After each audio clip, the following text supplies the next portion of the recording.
The F-35 is our signature Air Force platform. What percentage of them are fully mission capable today?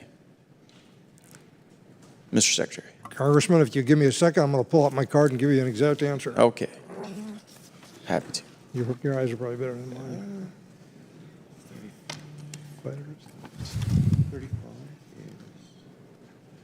55% is the number we have for operational availability. Full operationally capable. 55%. for operational availability. Do you think that's a good number or a bad number? I think that's not a good number. Failing.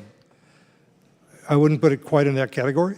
A D? I'd ask General Alvin to comment on that. It's a number we'd like to see something. Yeah, well, the reason I ask is because we got testimony that is a little contrary to that. Lieutenant General Schmidt, head of the F-35 program, gave testimony to the TAL subcommittee at HASC, and that testimony was that as of February of 2023, so a little over a year ago, only 29% were fully mission capable.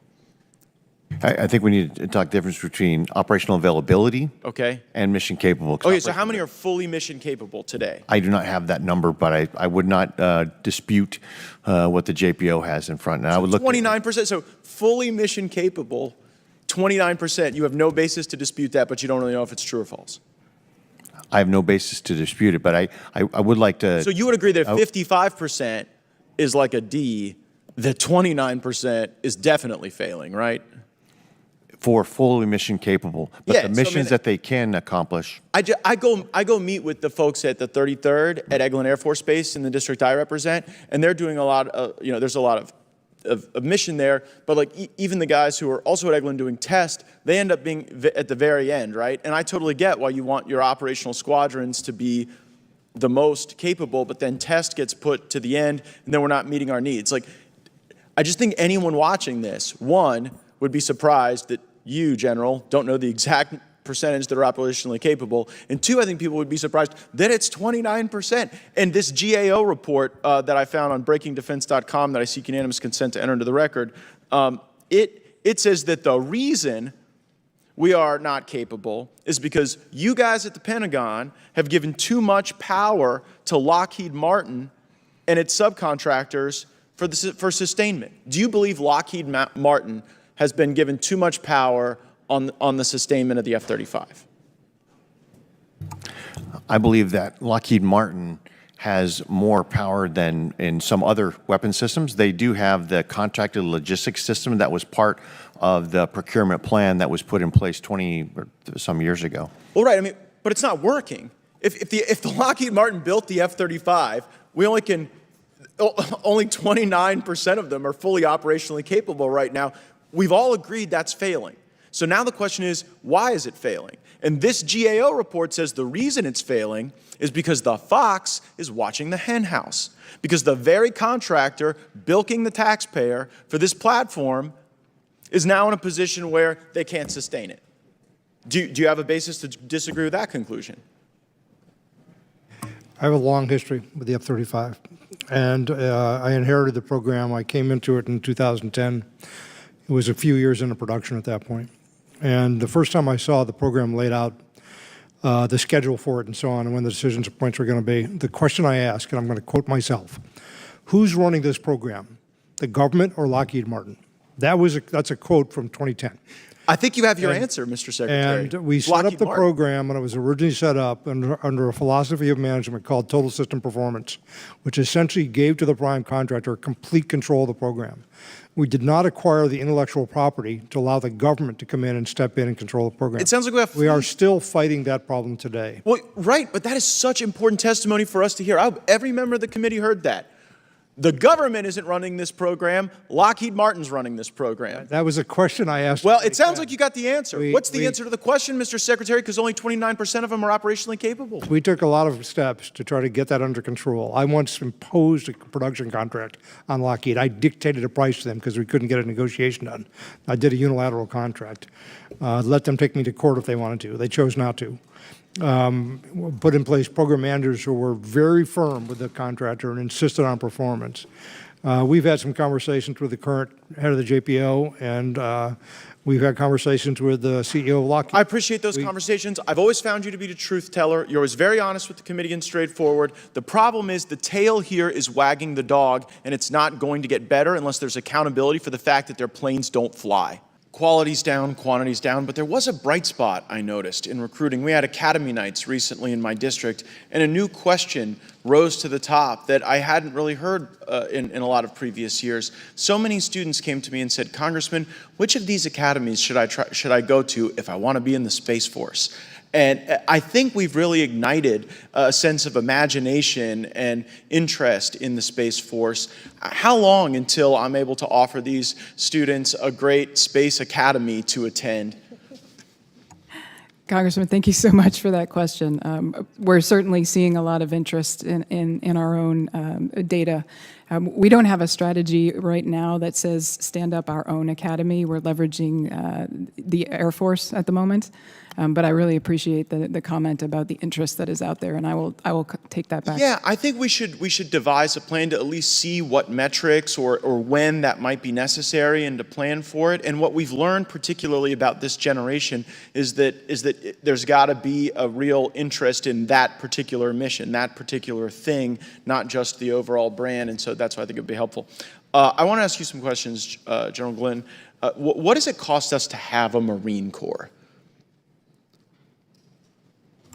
You mean the overall? Yeah, just ballpark. It's just over $50 billion a year. Right.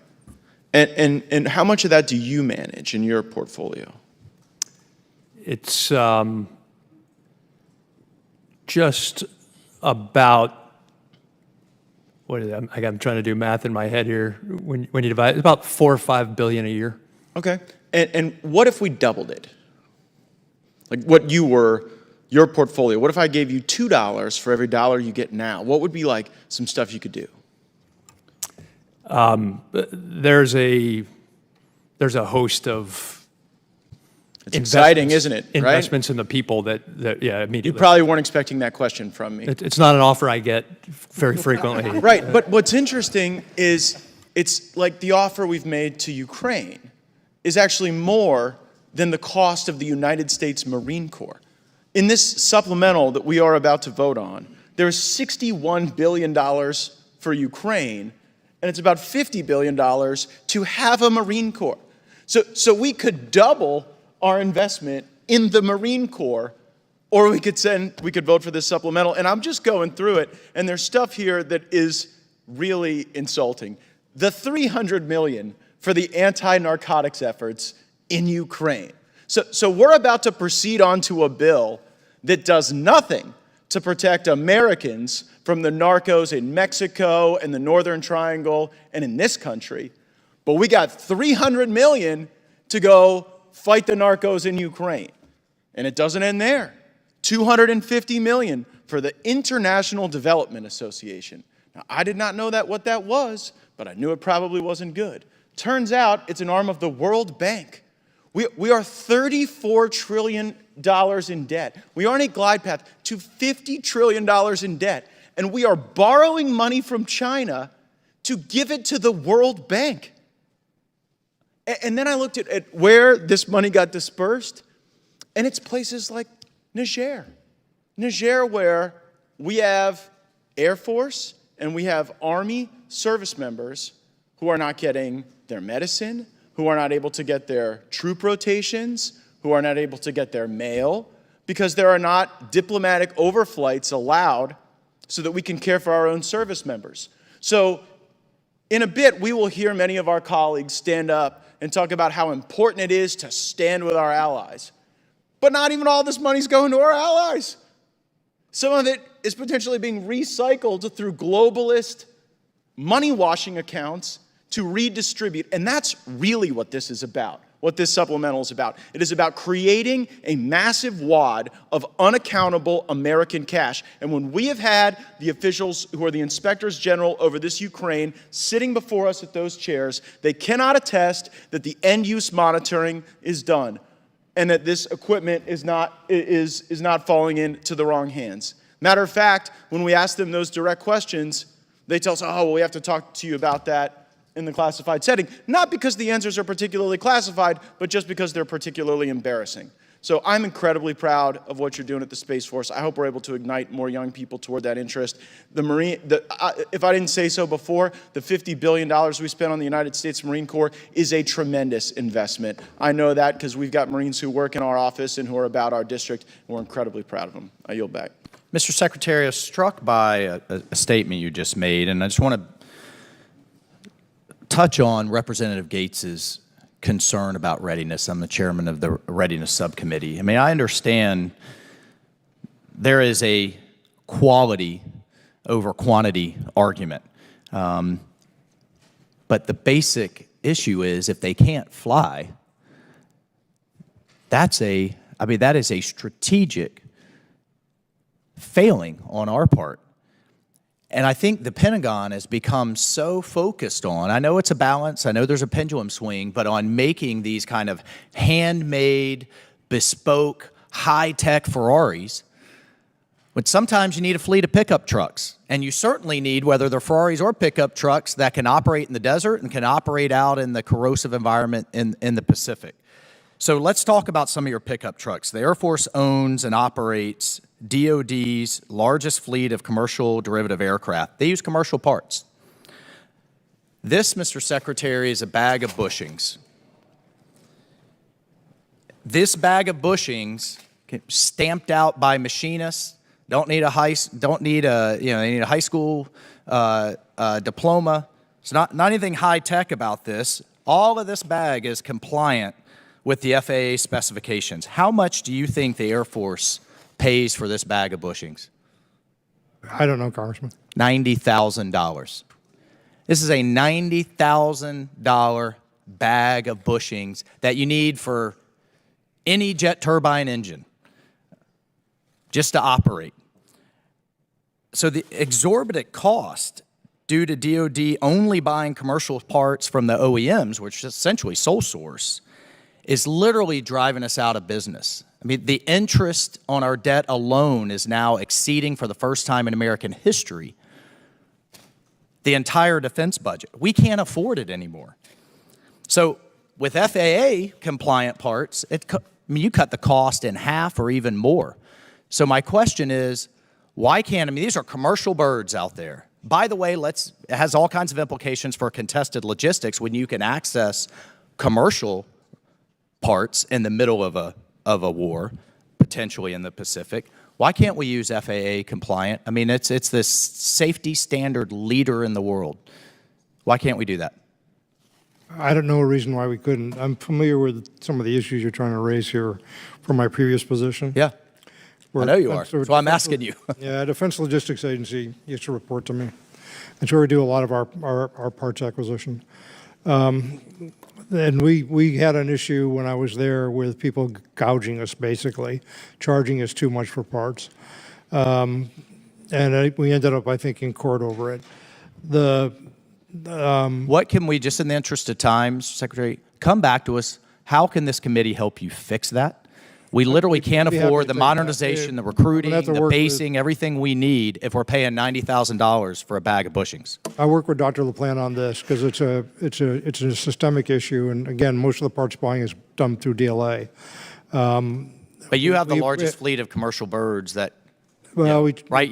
You've got the Ferraris, but these are the pickup trucks, and we should just be able to buy. What we have to be able to do is challenge the prices. And we have to have knowledgeable buyers who can understand when they're getting a ridiculous price and go in and ensure that they get. Let's work together on that. I just need, in the interest of time, I just want to move again to the recruiting and the Genesis program. I have here a quote that was given during the Air and Space Forces Association Air Warfare Symposium that basically says if you do the math, you're somewhere in the ballpark of 5,600 folks that we could have likely brought on if they weren't waiting on a medical approval, right? And now you have a program that digs into medical records, and so a kid who took ADHD meds because maybe his parents got divorced when he was 14 or 15 now can't get approved.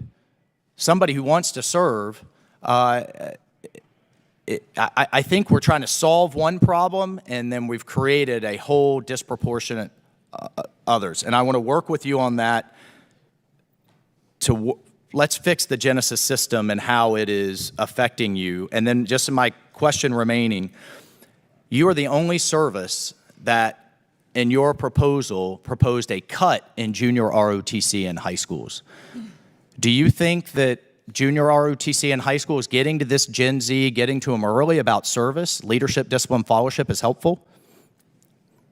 Junior ROTC is a valuable program. I'm not aware that we made a cut. We may have for some reason.